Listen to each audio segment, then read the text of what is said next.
আসসালামু আলাইকুম প্রিয় দর্শক, মাই লাভ মিনি কিচেন জার্মানি থেকে আপনাদের জন্য নিয়ে আসলাম আরো একটা মজাদার রেসিপি। আজকের এই রেসিপিটা হচ্ছে চিকেন শাসলি স্টিক। তো এগুলো বানিয়েছি, অনেক মজা হয়েছিল। আর এগুলো বিশেষ করে বানিয়েছি আমাদের বাচ্চাদের জন্য। ওরা তো কোনো কিছু খেতে পছন্দ করে না, তবে এই জিনিসটা খুবই পছন্দ করে আমার বড় মেয়েটা। তো ওর জন্যই বানিয়েছি। তো আর আজকে আমার হাসব্যান্ডও বাড়িতে ছিল। ভাবলাম যে তাহলে আজকেই করে দেই। এইজন্য আজকেই করলাম। তো চলুন আমি মূল রেসিপিটা আপনাদেরকে দেখাই আমি যেভাবে করেছি। এটা তো আসলে সবাই পারবে। তারপরে আমি যেভাবে করেছি সেটা একটু আপনাদের মাঝে শেয়ার করব। তো আমি এখানে এই যে কয়েকটা আলু আর ৩ টা গাজর এগুলো একসাথে মানে কেটে পাতলা করে কেটে ধুয়ে পানিটাকে ঝরিয়ে নিয়েছি। তারপরে লবণ মেখে নিচ্ছি আরকি, দেখতেই পাচ্ছেন। তো লবণটাকে ভালো করে মেখে নিতে হবে, মেখে নিয়ে রেখে দিলেই হবে। এর সাথে আর কিছুই দিতে হবে না। আর মসলা দিলে আরো ভালো লাগবে খেতে। তবে এভাবেই আমি করি।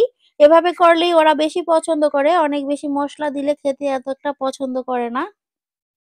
আর এই তো এখানে আমি ১ টেবিল চামচ আদা রসুন বাটা, ১ চা চামচ ধনিয়া গুঁড়া, ১/২ চা চামচ জিরা গুঁড়া আর ১/২ চা চামচ হলুদ গুঁড়া, একটুখানি মরিচ গুঁড়া। আর এই যে এখন যে পেঁয়াজ দেখতে পাচ্ছেন এগুলো হচ্ছে পেঁয়াজ বেরেস্তা করে রেখেছিলাম, একটা পেঁয়াজ কেটে। আর সেগুলোর সাথে মসলাগুলোকে এখন দিয়ে দিচ্ছি। মসলাগুলোকে দিয়ে খুব ভালো করে হাত দিয়ে মিশিয়ে নিতে হবে। এখন এগুলোকে পাটাপুতো দিয়ে পিষে নিতে হবে। কিন্তু আমার কাছে ওটা করতে একটু ঝামেলা মনে হয়, সেজন্য আমি এটা ব্লেন্ডার দিয়ে করে নিব।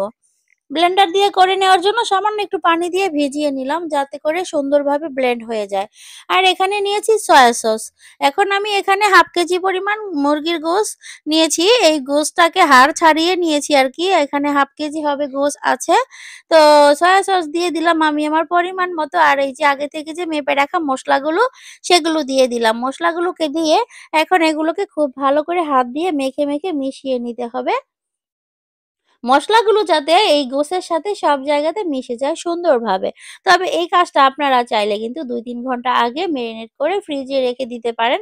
এতে করে কিন্তু অনেক বেশি মজাদার হয়। মানে গোসের ভিতরে সব মসলার এই টেস্ট গুলো ঢোকে আরকি। তো আজকে আমার কাছে তেমন একটা সময় ছিল না, সেজন্য সাথেই মসলাগুলো মেখে এখন আমি এই যে লবণটা দিয়ে দিলাম। লবণটা দিয়ে মানে এটা আন্দাজ করে দিতে হবে। অনেক বেশি দিলেও তো ভালো লাগবে না, আবার কম হলেও ভালো লাগবে না। বুঝে শুনে দিতে হবে আরকি লবণটা। তো ভালো করে মেখে নিচ্ছি। আর এই তো এখানে মেখে নেওয়া আমাদের প্রায় হয়ে এসেছে। এভাবে করে আপনারা চাইলে মেরিনেট করে রাখতে পারেন। আর যদি সময় না থাকে সরাসরি আমার মতো করে নিতে পারবেন, কোনো সমস্যা নেই। তো আমি সরাসরি করে নিলাম। দেখুন এই যে কিছু শাসলি স্টিক নিয়েছি। এখন আমি ১ম এ আলু গেঁথে নিব। আলুটাকে দিয়ে তারপরে দিয়ে দিব গাজরটা। আর আলুটা ১ম এ দিলে এটা আরকি আর খোলার কোনো চান্স থাকে না। আলুটা যেহেতু একটু শক্ত, তো সেজন্য ১ম এ আমরা আলুটা দিয়ে দিয়েছি। এখন আমরা এই যে গোশটা দিয়ে দিব। আর এগুলো কিন্তু এই যে রানের থেকে আমি ছাড়িয়ে নিয়েছি হাড়গুলো। এটা হচ্ছে রানের গোশ। আমার বাচ্চারা আবার রানের গোশটাই বেশি পছন্দ করে। আর দেখা গেছে বুকের গোশটা আমার কাছেও ভালো লাগে না। সেজন্য আমি এভাবে করে নিয়েছি। আমার কাছে এটাই অনেক ভালো লেগেছিল। তবে এটা কোনো ব্যাপার না, রানের গোশ আর বুকের গোশ যেটা খুশি সেটাই আপনারা নিতে পারবেন। তো এখন এই যে গোশটাকে দেখতেই পাচ্ছেন একটু কুচি করে দিয়ে দিলাম। তারপরে সুন্দর করে এই গাজর, আলু এগুলো আবার দিয়ে দিচ্ছি। তো এভাবে করে দিলে কিন্তু বাচ্চারা সবজিও খেলো, আলুও খেলো, আবার গোশও খেলো। এটা খুবই হেলদি একটা খাবার। অনেক মজাও লেগেছিল। ওদের জন্য এটা বানিয়ে দিলে ওরা অনেক পছন্দ করে।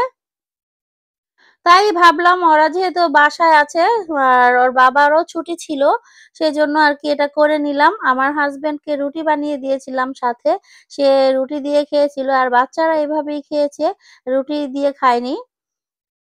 তো এভাবে করে দেখুন আমি প্রতিটা স্টিকের সাথে আমি ৩ টা লেয়ার দিব গোশ দিয়ে আর বাকিগুলো সবজি লেয়ার দিব। তো এই যে দেখুন আর গোশের টুকরাগুলো মানে এই যে এভাবে সুন্দর করে ছাড়িয়েছি যাতে করে বড় থাকে এরকম কুচি দেওয়া যায়।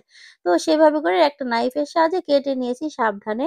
তো যাই হোক এখন এভাবে করে সবগুলোই আমরা গেঁথে নিব। আলু, তারপরে গাজর, তারপরে আবার গোশ দিব।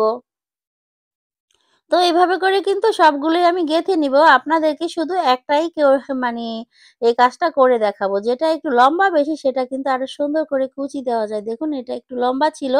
এটাকে সুন্দর করে আমরা কুচি দিয়ে নিলাম। তো দেখুন এই যে কত সুন্দর হয়ে গেল। আর এতে করে কিন্তু বাচ্চারা কখনোই বলবে না আমি আলু খাবো না, গাজর খাবো না বা গোস খাবো না। এটা এভাবে করলে অনেক মজাও লাগে আর বাচ্চারাও সুন্দরভাবে খেয়ে নেয়। ওরা কখন যে এই সবজিগুলো খেয়ে নেয় সেটা কিন্তু আর পরে তখন বুঝতেই পারে না। এতটাই মানি ভালো লাগে আমার কাছে ওরা যখন সবকিছু খেয়ে নেয়।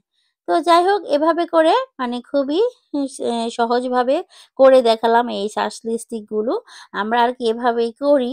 আবার মানে সবজি কিন্তু যে যেমন খুশি তেমন দিতে পারবেন। ক্যাপসিকাম দিতে পারবেন, বেগুন দিতে পারবেন, জুকিনি দিতে পারবেন। যে যেমন খুশি সবজি দিয়েই বানাতে পারবেন।